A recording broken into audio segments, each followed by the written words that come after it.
Alhamdulillah nahmaduhu wa nasta'inuhu wa nastaghfiruh wa na'udzu billahi min syururi anfusina min sayyiati a'malina man yahdihillahu fala mudhillalah wa man yudlil fala hadiyalah asyhadu an la ilaha illallah wahdahu la syarikalah wa asyhadu anna muhammadan abduhu wa rasuluhu alladzi la nabiyya wa la rasula ba'dah sallallahu wasallam alaihi wa ala alihi wa sahbihi wa man tabi'ahum bi ihsan amma ba'd. Mulai subuh ini di kajian Senin ini Sahih Bukhari flashback ya, hadis-hadis yang dituliskan oleh Imam Bukhari ini ke belakang dulu. Saya juga kurang ngerti di masa-masa Nabi SAW di Makkah, tapi kitabnya masih kitab Manaqibil Ansor. Tapi kalau saya lihat, jadi ini membahas dulu kondisi Nabi SAW ketika di Makkah dulu, bahkan sebelum diutus jadi Nabi, terus sampai nanti beliau datang ke Madinah disambut oleh orang Ansor.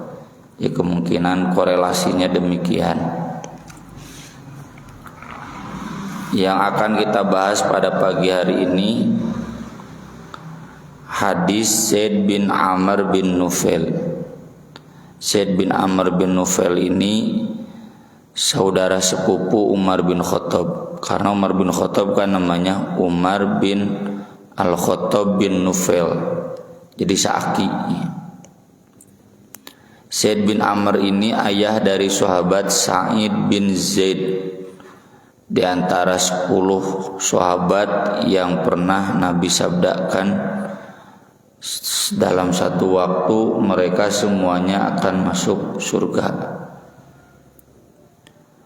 Zaid bin Amr bin Nufail ini wafat sebelum Nabi SAW diutus dan dalam keadaan Islam, yang disebutkan di sini dalam hadis beragama Hanif.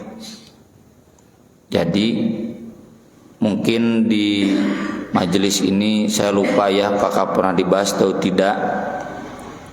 Seingat saya sudah pernah dibahas.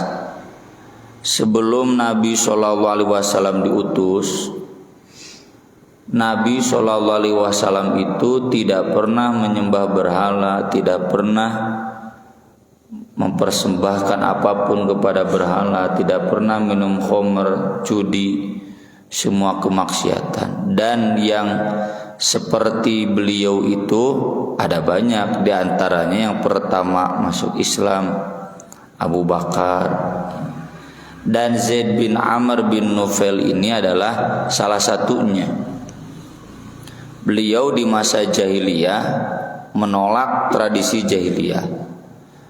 Beliau di masa jahiliyah yakin bahwa Nabi Ibrahim dan Nabi Ismail tidak mengajarkan tradisi jahiliyah.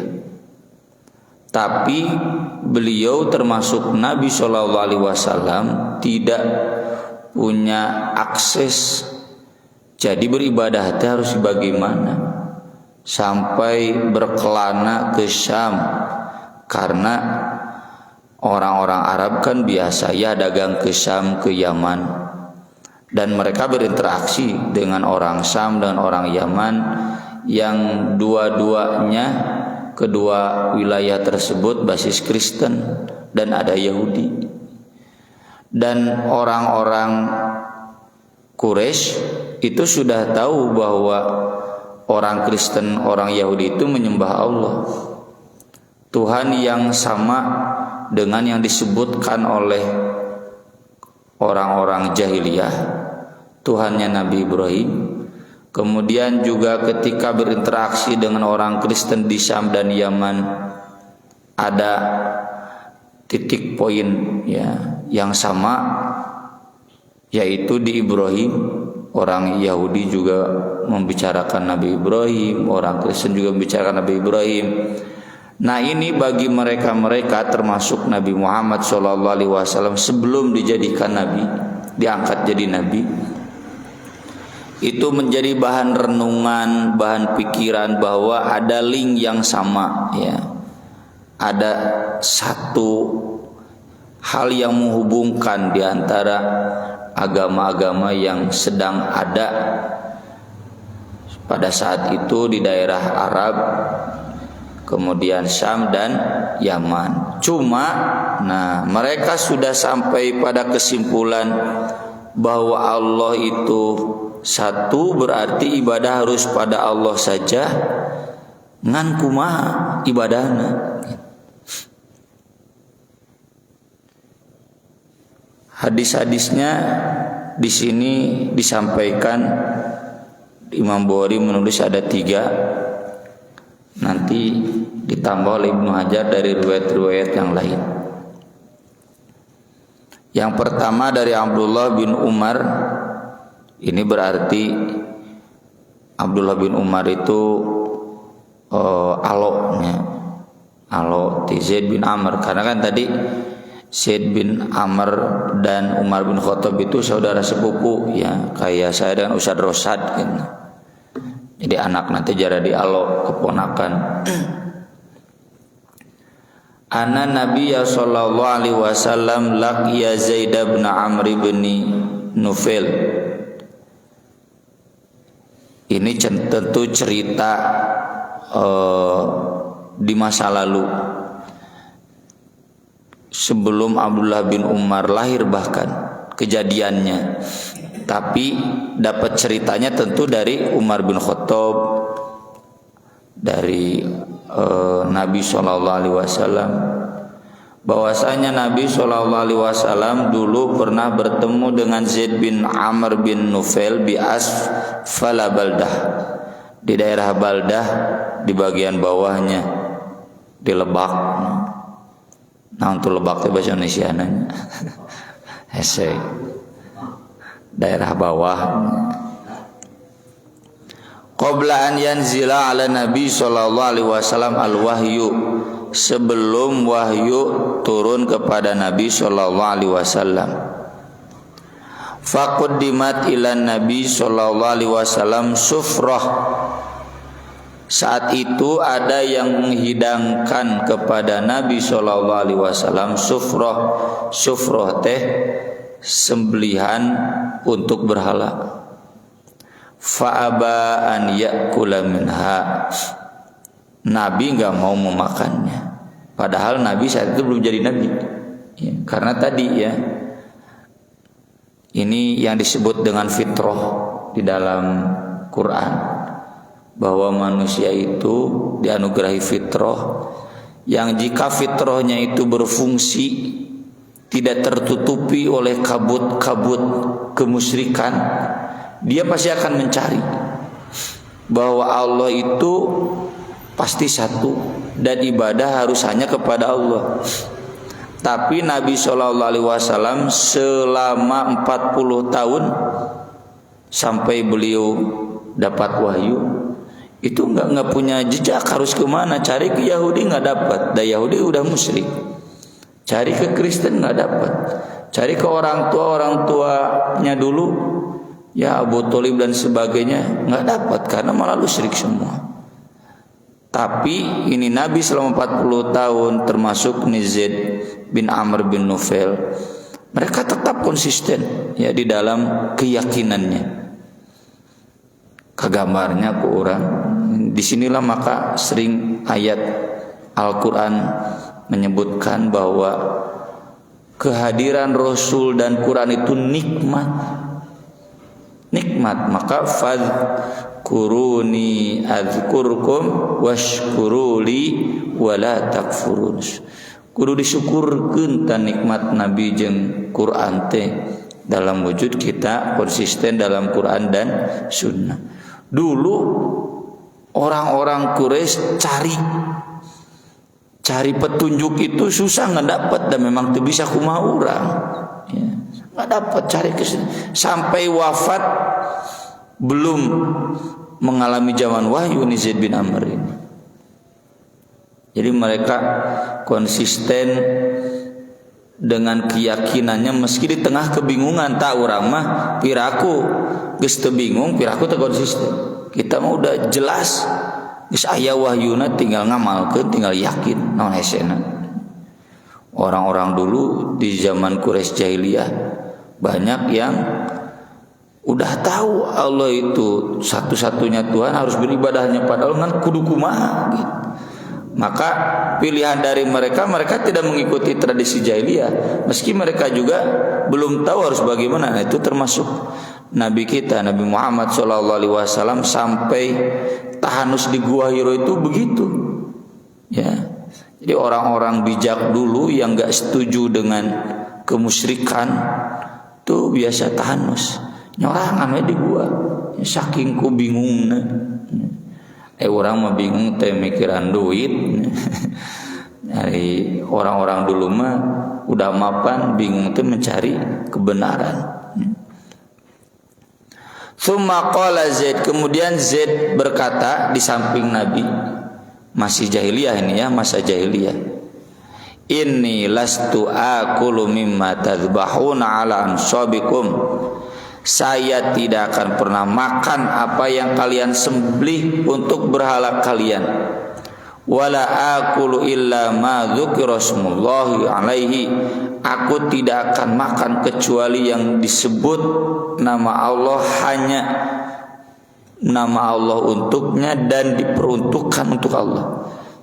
Jadi kalau kita menyembelih pakai bismillah itu, ini menunjukkan bahwa sembelihan ini bukan untuk Allah, maksudnya diniatkan karena Allah, bukan untuk berhala. Wa anna Zaid bin Amrin, kata Abdullah bin Umar, Zaid bin Amr kana ya'ibu ala Quraisyin dzabaihahu. Beliau sering mengkritik kaum Quraisy dalam hal sembelihan-sembelihan mereka. Kan di surat Al-An'am tuh, kenapa disebut Al-An'am? Al-An'am itu kan hewan ternak. Karena mereka biasa menjadikan hewan ternak itu sebagai sesajen, ya, sebagai susuguh kaberhala. Ya. Lalu kata Zaid bin Amr, asyah khalaqahallah. Kambing itu kan diciptakan oleh Allah. Orang jahiliyah juga udah tahu kan Allah itu. Malah lu syirik itu.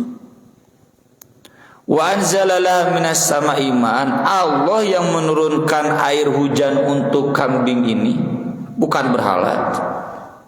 Wa anbatalaha minal ardi. Allah yang menumbuhkan rerumputan di bumi untuk kambing ini, bukan berhala. Tsumma tadzbahuna ala ghairi ismillah. Tapi kenapa kalian menyembelihnya kemudian bukan dengan nama Allah? Inkaran lidzalika wa 'idzaman lah, mengingkari hal itu dan protes berat atas hal tersebut. Ini belum datang Islam. Piraku geus datang Islam masih kene ragu najong sesajen, nya ceung tibalik anu salah teh nu najong sesajen, anu mere sesajen. Umat Islam geus puntennya barlegug terkontaminasi oleh ilmu-ilmu sekuler. Non ilmu sekuler teh menghargai perbedaan, hak asasi manusia, civil society. Jadi najan salah ge kudu dihargaan. Enggak ada nilai benar dan salah, yang ada adalah menghormati, begitu. Jadi meskipun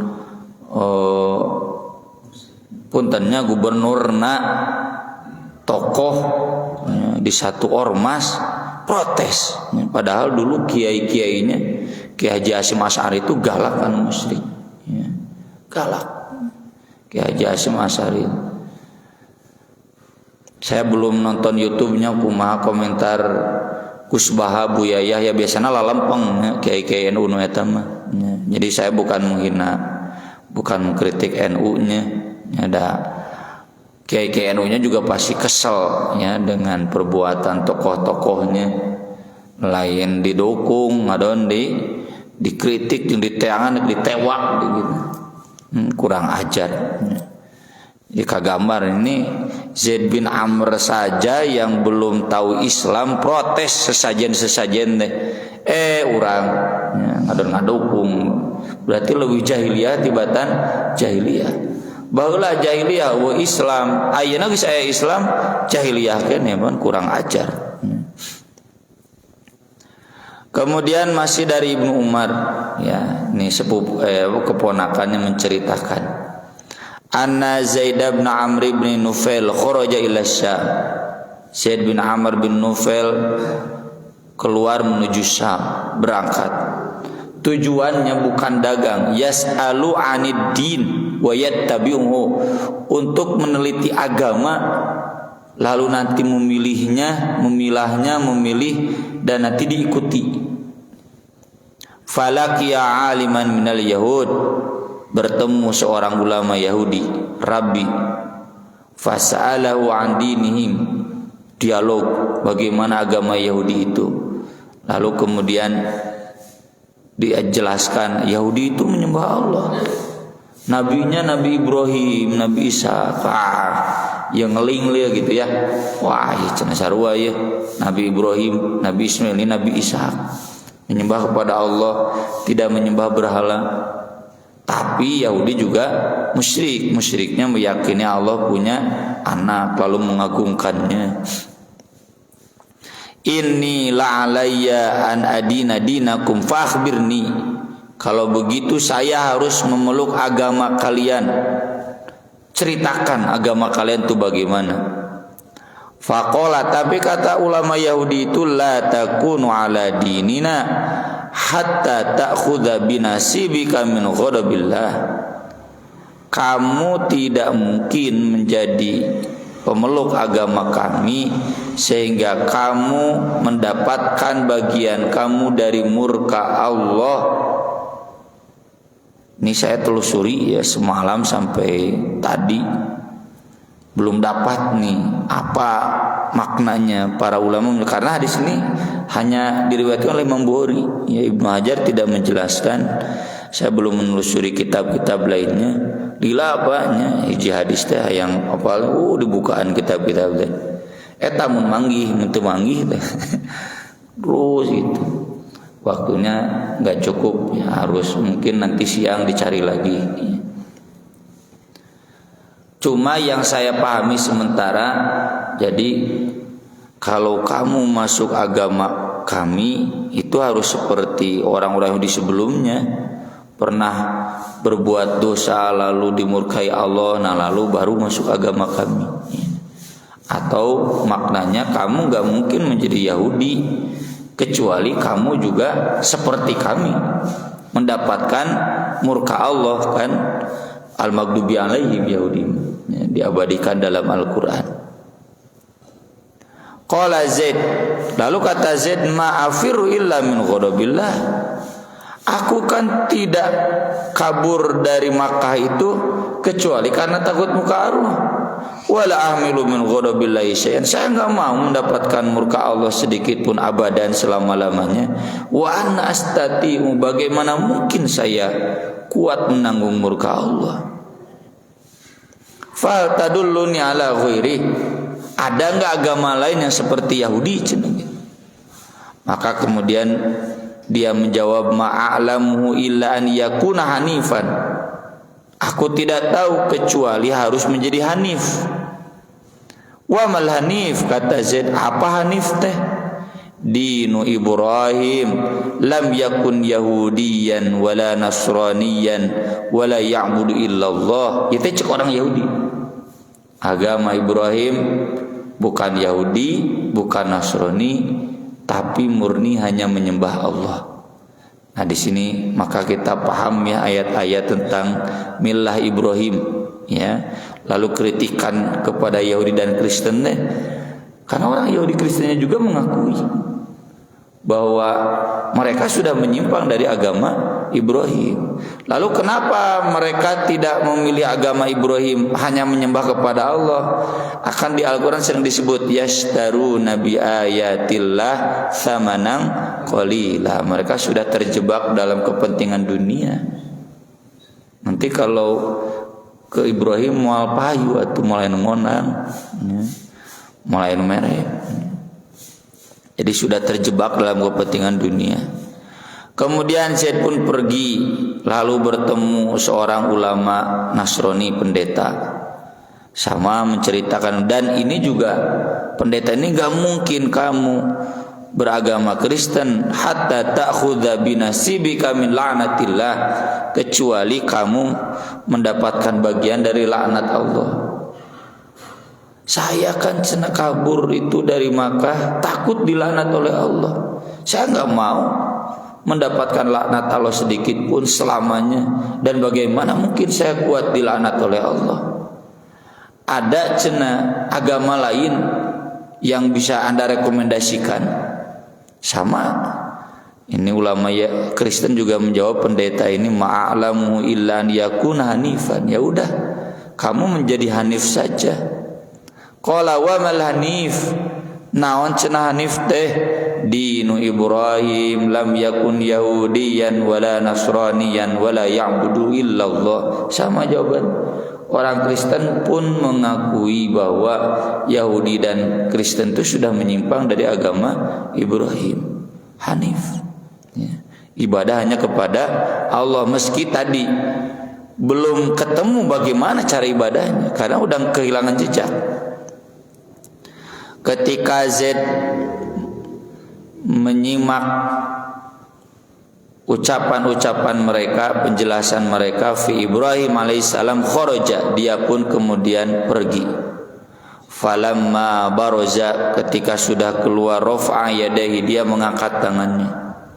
Allahumma inni ashhaduka anni ala dini Ibrahim. Ya Allah, aku bersaksi kepadamu bahwa aku ada pada agama Ibrahim. Agama naon? Agama hanif. Dah belum ketemu jejaknya. Kemudian Hisham bin Urwah pernah menceritakan dari Asma binti Abu Bakar. Asma binti Abu Bakar ini kan putri tertua Nabi Abu Bakar. Dia menceritakan dulu, ra'aitu Zaid bin Amr bin Nufail qa'iman musnidan dhuhru ilal Ka'bah. Karena kejamanan ku Asma mah. Asma kan senior, jadi mungkin ketika dia usia kecil aku pernah melihat Zaid bin Amr bin Nufail berdiri dengan menyandarkan punggungnya ke Ka'bah. Lalu dia berkata, ya ma'syaru Quraisy, hei bangsa Quraisy, wallahi demi Allah, ma minkum ala dini Ibrahim ghairi, tidak ada seorang pun di antara kalian yang beragama seperti Nabi Ibrahim selain aku. Nggak tahu kenapa Nabi Muhammad tidak disebut, Abu Bakar tidak disebut, ya. Atau ini mungkin ya karena di hadapannya orang-orang kafir Quraisy jahiliyah, ya. Lalu kata Asma binti Abu Bakar, karena pernah sejaman dengan Zaid bin Amr, wa kana yuhyil mau'udah, dia yang sering menyelamatkan bayi-bayi perempuan yang akan dibunuh hidup-hidup. Kan tradisi jahiliyah itu diantaranya mengubur bayi perempuan hidup-hidup, ya. Wa'dul banat, makanya haram dalam hadis. Itu di Al-Quran ada, wa idzal mau'udatu su'ilat bi ayyi dzambin qutilat, ketika bayi perempuan yang dikubur hidup-hidup nanti di hari kiamat ditanya, dosa apa gerangan kamu sampai dibunuh, ya.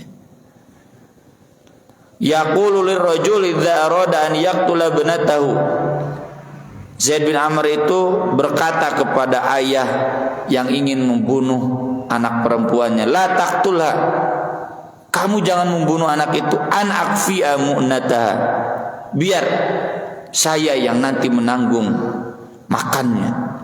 Fayakhudhuha, dia pun mengambilnya, ngurus. Ya banyak anak asuh.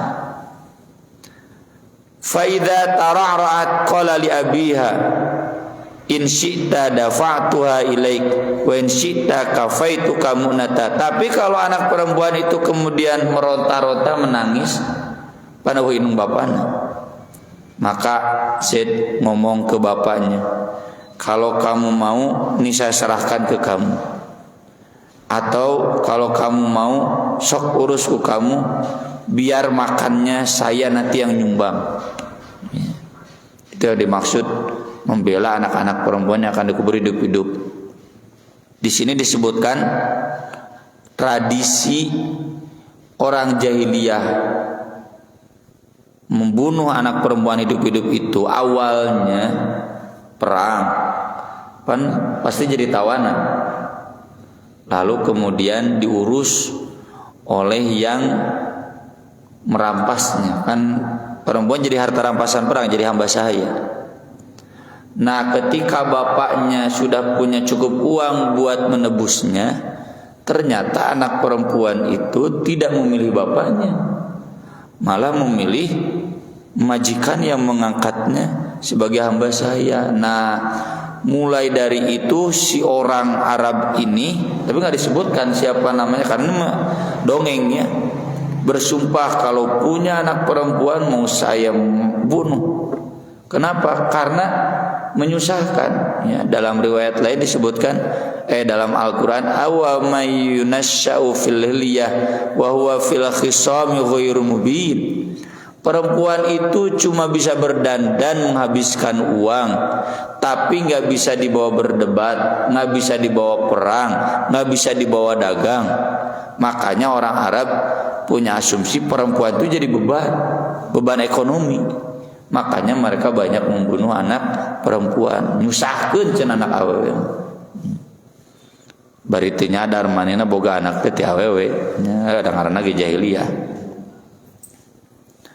Kemudian Amir bin Rabi'ah ini dulu di masa jahiliyahnya saudara angkat dari Bani Adi. Bani Adi itu lamun ayeuna mah sister city lah Bandung jeung mana gitu nya. Bani Adi ini baninya Umar bin Khattab, Zaid bin Amr. Qala li Zaid bin Amrin. Zaid bin Amr berkata kepadaku dulu, ini sebelum zaman Nabi diutus, inni khalaftu qaumi, sungguh saya menentang kaumku, saya memilih berbeda dengan kaumku. Wattaba'tu millata Ibrahim wa Ismail wa ma kana ya'budan. Saya mengikuti milah Ibrahim, milah Ismail dan apa yang mereka sembah. Wa kana yusalliyani lahadil kiblah. Mereka berdua dulu salat menghadap kiblat ini. Wa ana antadhiru nabiyyan min bani Ismail yub'ats. Saya sedang menunggu seorang nabi dari keturunan Ismail yang akan diutus. Dari mana dia tahu? Kan tadi dia itu peneliti agama, ya. Ada banyak data, nanti juga ada keterangannya di sini. Wala arani udriku, tapi saya merasa saya tidak akan sampai zaman itu. Jadi artinya ini sudah senior ya, usianya lebih tua dari Nabi. Wa ana u'minu bihi wa usaddiquhu wa asyhadu annahu nabi. Meskipun dia belum diutus, saya beriman kepada Nabi itu. Saya meyakininya sebagai Nabi. Saya bersaksi bahwa dia itu Nabi. Naja Nabi can diutus. Wa in talat bika haya, kalau umur kamu panjang, ke Amir bin Rabi'ah ini sahabat Nabi. Fa'aqirrahu minni salam, sampaikan salamku untuk dia. Qala Amir, kata Amir, falamma aslamtu, maka ketika aku masuk Islam, a'lamtun nabiyya sallallahu alaihi wasallam bi khabarihi, aku memberitahukan kepada Nabi cina dulu di masa jahiliyah ada yang namanya Zaid bin Amr bin Nufail. Dia pernah nitip salam kalau ada Nabi, sampaikan salam ke Nabi. Faradda alaihi salam wa taraham alaihi, maka Nabi pun menjawab wa alaihi salam wa rahmatullah wa barakatuh. Qala wa laqad raaitu fil jannah yashabu tuyulan, aku sungguh sudah melihat dia ada di surga. Tuh, jadi Ini ada orang yang masuk surga sebelum Nabi diutus. Siapa yang beragamanya Hanif? Hanif itu lurus tauhid, hanya menyembah Allah meskipun teu salat, teu zakat, teu cenah syariat.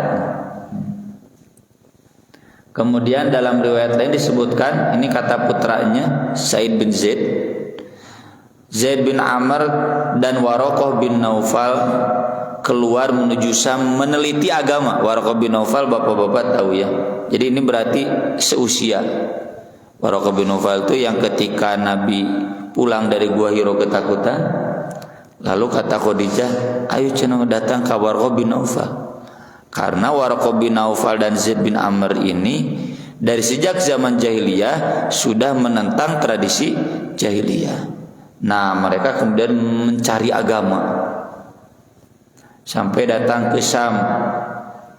Kalau tadi kan dijelaskan Zaid mah Yahudi nggak mau, Kristen gak mau. Nah, kalau Waraqah mah kemudian memilih menjadi agama Kristen. Makanya di hadis tentang wahyu kan pernah dibahas bahwa kenapa Khadijah membawa Nabi ke Waraqah, karena Khadijah tahu dari pamannya itu bahwa nanti akan ada Nabi diutus dan pamannya itu sudah beragama Kristen. Wa kana tanassara fil jahiliyah, kata Khadijah, bahwa Waraqah itu sudah beragama Kristen di masa jahiliyah. Nah, ini jadi nyambung dengan hadis tadi. Zaid bin Amr memilih tidak menjadi Kristen, Waraqah mah memilih jadi agama Kristen. Kenapa? Ya, karena kan harus beragama yang benar. Jalannya nggak ada lagi, nggak sesuai nyokot Kristen heula gitu. Tapi Waraqah yakin nanti akan ada Nabi diutus. Fa'atal Musul falik ya rohiban, lalu datang ke Musul di Irak, bertemu seorang rahib. Fa'aradu alaihi nasraniyah famtana'a. Rahib itu, pendeta itu menawarkan agar dia masuk Kristen. Zaid bin Amr enggak mau. Kelanjutan kisahnya sama seperti yang tadi. Kemudian, nah di sini diceritakan, jadi pulang dari Syam itu dia ketemu begal, dia kemudian dibunuh dan tidak sampai datang ke Nabi, ya, itu beliau sudah wafat duluan. Tapi dalam riwayat lain disebutkan beliau meninggal 5 tahun sebelum Nabi diutus, yaitu ketika kaum Quraisy merenovasi Ka'bah. Yang kita tahu kan dalam tarikh, ya, nanti Nabi yang terpilih untuk meletakkan Hajar Aswad. Nah, Zaid bin Amr itu masih hidup saat itu, tapi kemudian meninggal dunia. Jadi 5 tahun sebelum Nabi Muhammad SAW diutus. Demikian ya sekelumit tentang Zaid bin Amr bin Nufail, yang sekali lagi ini membuat kita harus banyak bersyukur. Orang-orang dulu mencari kebenaran gak ketemu karena belum datang wahyunya. Sekarang kita sudah ada wahyunya, maka kita bersyukur. Sok iman amalkan sing bener Quran yang sunnah. Termasuk dulu Zaid bin Amr menentang sesajen padahal belum datang Islamnya. Piraku urang geus ayeuna Islam adon ngadukung sesajen, kurang ajar. Mangga bilih ayeuna bade ditaroskeun. Sebelumnya Nabi Ibrahim terakhir di mana agama-agama dari Nabi Ibrahim semuanya. Bagaimana cara ibadahnya dalam hal ini? Tapi kalau Islam itu ada ibadahnya, salat ini, jagat ini semuanya. Seperti diutarakan di sana itu cuma yang menentukan itu Allah aja ada. Itu bagaimana caranya? Seperti dalam sekarang Kristen aja dulu itu bagaimana caranya? Jadi itu diantara yang kehilangan jejak, ya, Nabi Muhammad, Abu Bakar, Waraqah bin Nufail, Zaid bin Amr, banyaknya yang ketemu kesimpulan harus beragama seperti Nabi Ibrahim, tapi jejak ibadahnya bagaimana mereka nggak tahu, ya. Makanya tidak diriwayatkan. Tapi sholat, zakat sebagai ajaran Nabi Ibrahim tahu. Cuma nggak mau sholat zakat termasuk haji seperti jahiliyah. Nggak mau sholat zakat seperti Yahudi. Nggak mau sholat zakat seperti Kristen. Makanya yakin unggul gitu kepada Allah. Bagaimana ibadahnya tidak ada data riwayatnya, karena memang kehilangan jejak mereka. Kemungkinan yang saya tahu ya disebut ibadah nanti itu tertahan masih gak Nabi di Gua Hiro. Apa yang beliau lakukan di sana nggak ada datanya, karena memang nggak jelas. Ya. Dan tidak perlu diketahui, Nabi sendiri juga tidak pernah menjelaskan. Pokoknya mah cicing, dikir, ya. Tapi kedudukan sholat zakat sebagai agama Ibrahim itu sudah pada tahu. Ya. Soalnya kan tadi kayak Zaid bin Amr Waraqah bin Nufail studi banding ke Yahudi, studi banding ke Kristen, sama ternyata mengajarkan sholat zakat Nabi Ibrahim deh. Makanya di Al-Quran ada wa ma umiru illa liya'budullah mukhlishina lahuddin hunafa wa yuqimus sholah wa yu'tuz zakat wa dzalika dinul qayyim. Cuma ya begitu, sholat orang jahiliyah kan wa makana sholatum indal baiti illa muka'aw wa tasdiyah, ngan hungkul gogorowokan jeung nyanyi-nyanyian. Sholat jahiliyah di Masjidil Haram zaman itu, makanya mereka tidak ikut, tapi juga mereka nggak tahu sholatnya harus gimana. Ya. Gitu Pak Haji. Begini saya masalahnya. Jadi zaman jahiliyah itu ya, zaman Kristen, semuanya tidak akan masuk surga atau masuk neraka, itu semuanya karena tidak sesuai dengan ajaran Islamnya yang sebenarnya itu maksudnya itu bukan itu. Orang Yahudi, orang Kristen sebelum Nabi diutus itu akan masuk surga kalau mereka meyakini akan ada al-bayyinah dan siap beriman kepada al-bayyinah. Al-bayyinah itu Rasulun minallah yatlu suhufan mutahhar. Tapi kan tidak semua kemudian ketika datang al-bayyinah justru wa ma tafarraqal ladzina utul kitab illa min ba'di ma ja'atumul bayyinah. Enggak semua. Jadi kalau mereka betul beriman kepada Allah, kemudian yakin akan ada nabi terakhir, akan mengikutinya seperti Zaid bin Amr ini. Ketika mereka meninggal dalam kondisi seperti itu, berarti mereka masuk surga. Itu menjelas. Itu yang lainnya maksudnya itu mungkin ada dari Allah itu. Yang lainnya seperti kita itu jamaahnya itu ada. Tapi kalau orang Kristen ya sesudah diutus Nabi tidak beriman pada Nabi, nu tadi tewa mata farraqal ladzina utul kitab illa min ba'di ma ja'atumul bayyinah, maka kan jelas ayat berikutnya. Innal ladzina kafaru min ahlil kitab wal musyrikin fi nari jahannam. Jadi kalau tidak beriman kepada al-bayyinah, udah. Orang Kristen sekarang gak mungkin ada yang masuk surga, gak mungkin. Kalau orang Kristen dulu mungkin, makanya ada ayatnya. Innal ladzina fatanul mu'minina wal mu'minati thumma lam yatubu falahum adzabu jahannam walahum adzabul larik. Orang-orang yang membakar hidup-hidup kaum mukminin dan mukminat. Sah mukminin mukminat intinya orang Kristen di Yaman yang dibakar hidup-hidup oleh raja jahiliyah, penyembah berhala. Jadi disebut mukmin, disebut mukminat. Masuk surga. Sebelum datang Nabi Muhammad SAW. Kalau sudah datang Nabi Muhammad, ya harus ikut Nabi Muhammad, harus ikut Islam, nggak boleh tetap dalam Kristennya. Yang lain?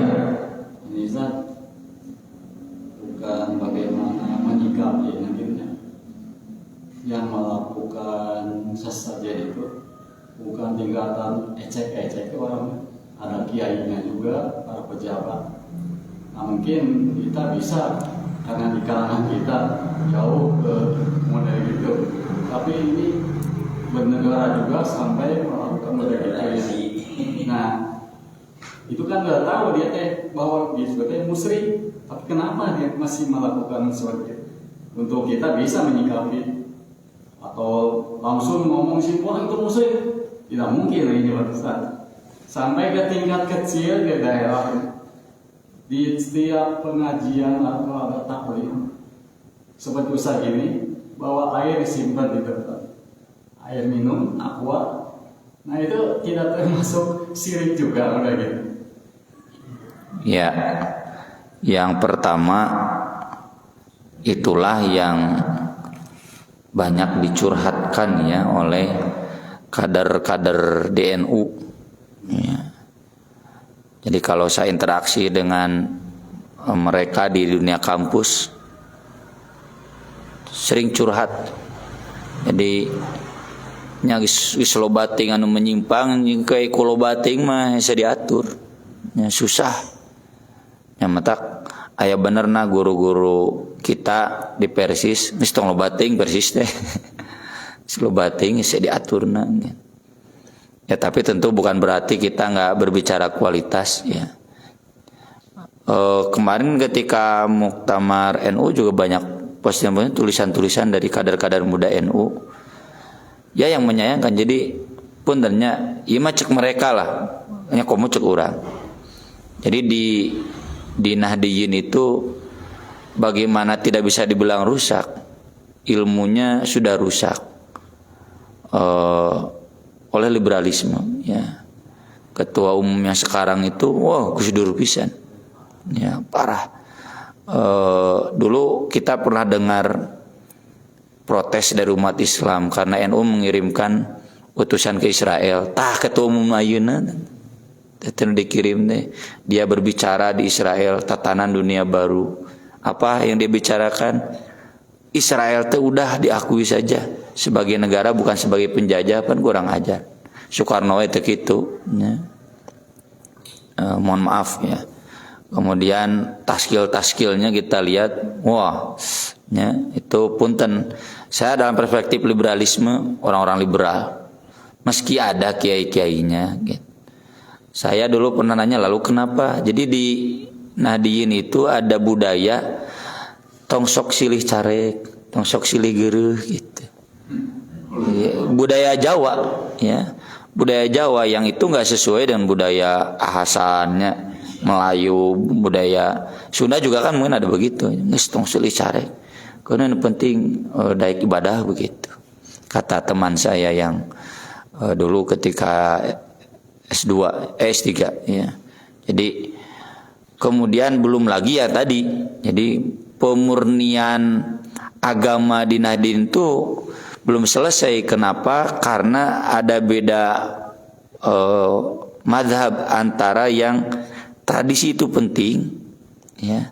Ada yang jangan mendahulukan tradisi tapi dahulukan syariat. Di urapan selesai ya. Di kita, di Salafi selesai udah. Tradisi boleh, tapi kalau bertentangan syariat tolak. Punten ya, punten di kita juga dulu kan ada ya ustadz di sini ya, senior pernah Dewan Nisbah yang kalau pernikahan itu kan midodareni nukar itu tenicak ndoknya kudu aya. Alasannya kenapa? Tamat tradisi. Nah di Nahdiyin tuh yang madzhab begitu banyak gitu. Jadi sesaja itu tradisi, bukan musyrik, tradisi. Tradisi kearifan lokal. Nah di Nahdiyin ini mazhab yang seperti ini belum disepakati gitu. Urama udah selesai. Dulu ada guru kita sebelah sini meyakini begitu, langsung dikoreksi dan alhamdulillah guru kita yang di sini juga mengikuti ya, nerima, bersih we tradisi pernikahan, nggak ada lagi yang begitu-begitu. Ya, jadi begitu Pak ya, di mereka itu belum ada kesepahaman bagaimana menyikapi tradisi. Nah, kemudian yang kedua, kalau masalah air yang dikumpulkan itu memang ya sekelas Ustadz Adi Hidayat, Khalid Basalamah saja membenarkan. Jadi untuk itu sementara kita tidak memponisnya syirik. Ya, bisi ngamusyrikeun ustad-ustad orang Islam. Paling kita bicara, kita nggak sependapat, takut ada syirik gitu lah sopan. Nah, saya kan pernah bahas di Buletin At-Taubah ya, Bagaimana hukum membawa air kemudian dibacakan Quran? Kamu kan di agim sama sampai nulis buku nya naon ngaranna teh cai naon baheula teh? Bukan teori Jepang. Ya, cai naon teori dari Jepang tuh. Jadi berdasarkan penelitian di Jepang, air yang dibacakan dengan yang tidak dibacaan itu beda struktur airnya gitulah. Ya. Meskipun penelitian itu ternyata bermasalah juga. Yang inti nama di DT ingin membenarkan tradisi begitu gitu. Yang dijadikan dasarnya perbuatan salaf. Jadi salaf itu ada yang begitu merujuk pada hadis Nabi kalau meruqyah begini. Lalu diusapkan berarti ada barokah dari ini gitu. Air juga demikian, dibaca, diminum jadi barokah airnya. Ya kalau saya pribadi ya tidak sependapat. Kenapa? Karena tadi ini subhat. Subhat mah tinggalkeun, rentan karena meyakini bahwa air ini jadi air keramat. Apa bedanya dengan yang lain yang meyakini air keramat? Jadi untuk kasus air mah ya kita sedikit berhati-hatilah ya soalnya bisi memponis kafir kepada orang yang tidak layak kita ponis kafir. Itulah yang harus kita syukuri ya. Jadi ketika orang lain masih belum selesai urusan keagamaannya, alhamdulillah kita minimal ya mendekati selesai bisa mualnya, mendekati selesai dan kita maksimal ya untuk beragama secara sempurna. Sekian mungkin, terima kasih atas perhatiannya, mudah-mudahan bermanfaat. Aqulu qouli hadza wa astaghfirullah li wa lakum. Subhanakallahumma bihamdik asyhadu an la ilaha illa anta astaghfiruka wa atubu ilaik. Wassalatu wassalamu ala Rasulillah. Wassalamualaikum warahmatullahi wabarakatuh.